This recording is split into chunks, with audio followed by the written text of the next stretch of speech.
अगली खबर की ओर बढ़ते हैं। प्रधानमंत्री नरेंद्र मोदी ग्रीस के एक दिन के दौरे के लिए एथेंस पहुंच गए हैं। 40 साल बाद भारत का कोई पीएम ग्रीस पहुंचा है। इससे पहले 1983 में इंदिरा गांधी ने प्रधानमंत्री रहते हुए ग्रीस का दौरा किया था और पीएम मोदी दक्षिण अफ्रीका में हुए ब्रिक्स समिट में हिस्सा लेने के बाद ग्रीस पहुंचे। यह यात्रा ग्रीस के प्रधानमंत्री क्यारिकोस मित्सोटाकिस के निमंत्रण पर है। इस दौरान पीएम मोदी ने भारतीय मूल के लोगों से मुलाकात की है।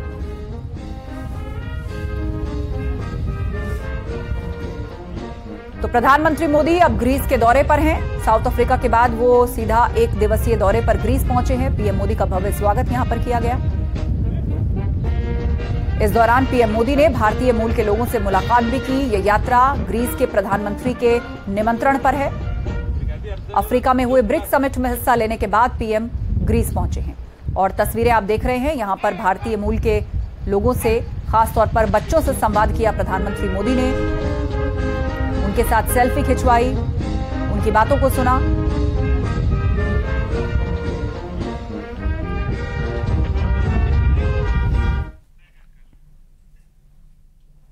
और यूपी बीजेपी के प्रदेश अध्यक्ष भूपेंद्र चौधरी के कार्यकाल का 1 साल पूरा हो गया है। न्यूज 18 से बातचीत में भूपेंद्र चौधरी ने कहा कि पार्टी के अभियानों में यूपी बीजेपी नंबर 1 है, तो वहीं कांग्रेस पर भी उन्होंने तंज कसा।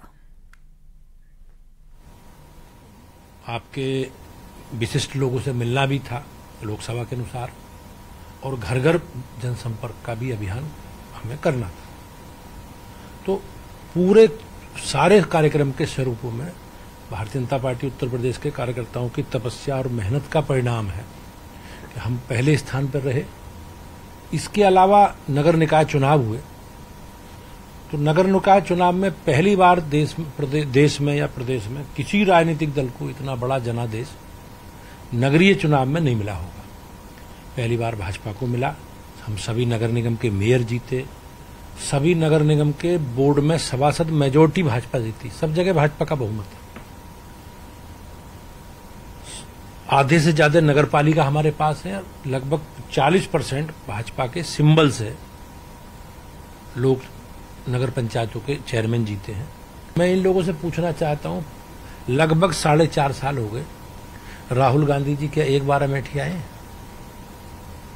ये 4 बार वहां से सांसद रहे, बड़ी संख्या में उन्हें वोट मिले, लेकिन क्या उन जनता की, उन वोटर की चिंता करते हुए वो कभी क्षेत्र में आए? किसी के दुख दर्द में साथ खड़े हुए? किसी सरकार की योजना का, कोई डेवलपमेंट के विषय पर उन्होंने कोई ध्यान आकर्षित किया? सांसद थे वो, भाई ठीक है, अमेठी से नहीं थे, केरल से थे, लोकसभा के सदस्य थे। माननीय सोनिया गांधी जी रायबरेली आई, चुनाव जीती। एक बार भी अगर आपने देखी हो उनका मूवमेंट हो। और खबर लखनऊ से है। आयुष्मान योजना के 5 साल पूरे होने पर डिप्टी सीएम ब्रजेश पाठक ने कहा कि पीएम मोदी को गरीबों के इलाज की चिंता है। आयुष्मान कार्ड से गरीबों को फ्री में इलाज मिल रहा है। यूपी में 3 करोड़ से अधिक गरीबों को आयुष्मान कार्ड मिला हुआ है। इसके अलावा अभी हाल ही में, और ये मैं सबको बताऊं, आज माननीय प्रधानमंत्री जी की बहुत ही महत्वाकांक्षी योजना जो आयुष्मान भारत है, उसके 5 वर्ष पूरे हुए हैं। मैं सभी अपने उत्तर प्रदेश के लाभार्थियों को बहुत बहुत बधाइयां देता हूं, शुभकामनाएं देता हूं और माननीय प्रधानमंत्री जी का आभार प्रकट करता हूं। आज मुझे बताने में इस बात का गर्व हो रहा है कि हमने इस योजना से पिछले वर्षों में अच्छा काम करते हुए 3 करोड़ से अधिक लाभार्थियों को कार्ड हमने वितरित कर दिए हैं। और सबसे बड़ी बात है, पिछले 1 वर्ष में, इन 3 करोड़ में पिछले 1 वर्ष में हमने 40% का कार्ड बनाने में सफलता हासिल की है। प्रतिदिन 50,000 से अधिक कार्ड हम बना रहे हैं। हमारा लक्ष्य है हम 30 सितंबर तक 2.5 करोड़ कार्ड और बना देंगे। 100% हम अपने भाई बहनों को जो इसके लिए वंचित हैं, जिनको आवश्यकता है, हम उनका सबका आयुष्मान कार्ड बना करके उनको जीवन उज्जवल बनाने के लिए माननीय प्रधानमंत्री जी के मार्गदर्शन में हम सब काम करें। और डिप्टी सीएम ब्रजेश पाठक ने कांग्रेस पर निशाना साधा और कहा कि कांग्रेस भ्रष्टाचार में डूबी है, कांग्रेस को जनता माफ नहीं करेगी।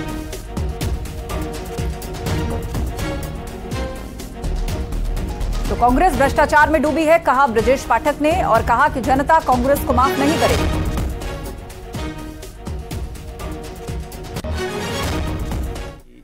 इनका कोई मतलब नहीं रह गया है।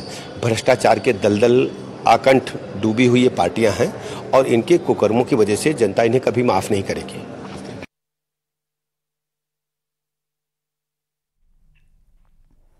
और सुभाषपा के अध्यक्ष ओपी राजभर के बयान पर घोसी से बीजेपी प्रत्याशी दारा सिंह चौहान की प्रतिक्रिया सामने आई।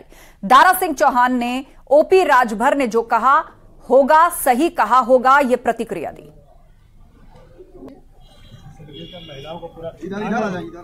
तो बीजेपी के प्रत्याशी घोसी से दारा सिंह चौहान ने कहा कि जो ओपी राजभर ने कहा वो सही कहा होगा। दरअसल ओपी राजभर बीते कुछ दिनों से लगातार समाजवादी पार्टी और अखिलेश यादव को लेकर निशाना साध रहे हैं।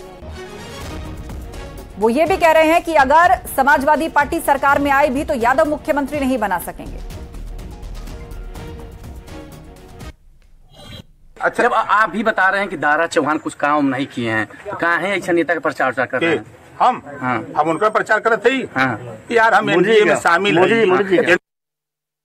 अच्छा, जब आप ओम प्रकाश अपनी पार्टी के राष्ट्रीय अध्यक्ष हैं, उनका विशेषाधिकार अपनी बात को कहना, अपनी बात जो उचित समझते होंगे। और मैं समझता हूँ प्रकाश राजभर जी जो बोलेंगे उचित ही बोलेंगे। अगर ऐसी कोई बात मेरे संज्ञान में तो न सुना है न देखा है, अगर होगा तो मैं जरूर बात करूँगा। जो भी साजिश हुई है यहाँ पर, दारा सिंह चौहान ने हमेशा पार्लियामेंट में जब गया था यहाँ का टर्मिनल बनवाने का काम किया।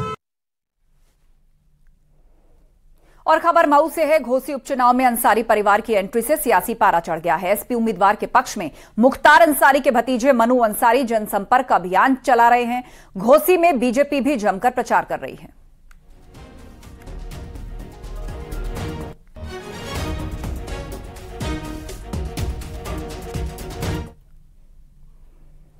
और रुकेंगे एक ब्रेक के लिए, खबरें जारी हैं, आप बने रहिए हमारे साथ। देख रहे हैं न्यूज़ 18 उत्तर प्रदेश उत्तराखंड।